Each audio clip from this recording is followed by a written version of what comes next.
RCB RCB பழைய team மாதிரியே அவனுக்கு கிடையாது. இவனுங்க என்ன நினச்சிட்டு வரானுங்க, ஆர்சிபி ஏறுனா பழைய டீமு 15 வருஷமாக இருந்த இந்த டீமு எப்படி இருந்தாலும் அடிச்சு நொறுக்கி கிடச்சிட்டு போயிடலாம் அப்படின்ட்டு வராங்கன்னு நான் நினைக்கிறேன். இல்லை, எனக்கு ஒன்றும் புரியல. அவனுங்களை பார்த்தா பழைய டீம் மாதிரியே உங்களுக்கு தெரியுது.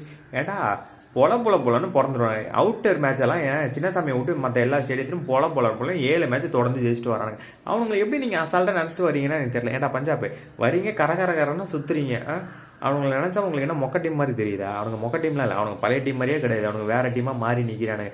அதெல்லாம் போன 17 வருஷத்துக்கு முன்னாடி. இப்போ இருக்கிற டீமு வேறு மாதிரி. டக்குன்னு நீங்கள் சொல்லுவீங்க, ஐயோ ஆர்சிபிக்கு ரொம்ப அடிக்கிறேன். ஆர்சிபி நான் ஃபேன்லாம் கிடையாது, நான் சிஎஸ்கே ஃபேன் தான் சொல்லலாம். ஆனால் அவனுக்கு வந்து பழைய டீம் மாதிரி நிச்சயமாக கிடையவே கிடையாது. எனக்கா ஆர்சிபி மேலே நிறைய இதெல்லாம் உண்டு, கடுப்புலாம் உண்டு. ஆனால் இந்த டீமில் வேறு மாதிரி ஒரு டீம் இது. நீங்கள் எதிர்பார்க்குற மாதிரி ஐயப்பா சபையாக இருப்பானுங்க அப்படிலாம் நினைக்கவே முடியாது. அந்த மாதிரி தான் நேற்று வந்து விளாண்டுட்டு ஒரு இன்டென்ட்டே இல்லைடா உங்கள்கிட்ட. ஏடா ஃபைனல் மாதிரியாடா ஆடுறீங்க, வர்றீங்க டப்புன்னு கரன்னு சுற்றுறீங்க.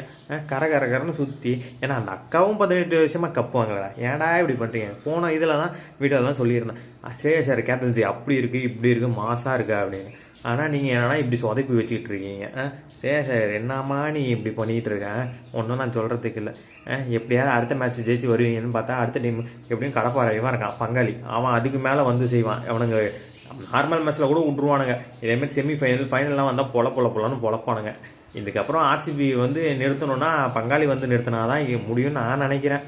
இல்லைன்னா ரொம்ப கஷ்டம். எல்லாம் ஆர்சிபி கப் அடிச்சுட்டு போயிட்டே இருப்பானே. ஈசாலா கப்பு லாலிபப்புன்னு நீங்கள் சொல்லிகிட்டே இருக்க வேண்டியதான். கப் அடிச்சுட்டு போயிட்டே இருப்பான். இந்த விஷயம் பங்காளி வந்து ஏதாவது காப்பாற்றினா தான் உண்டு, இல்லைன்னா அவ்வளோதான்.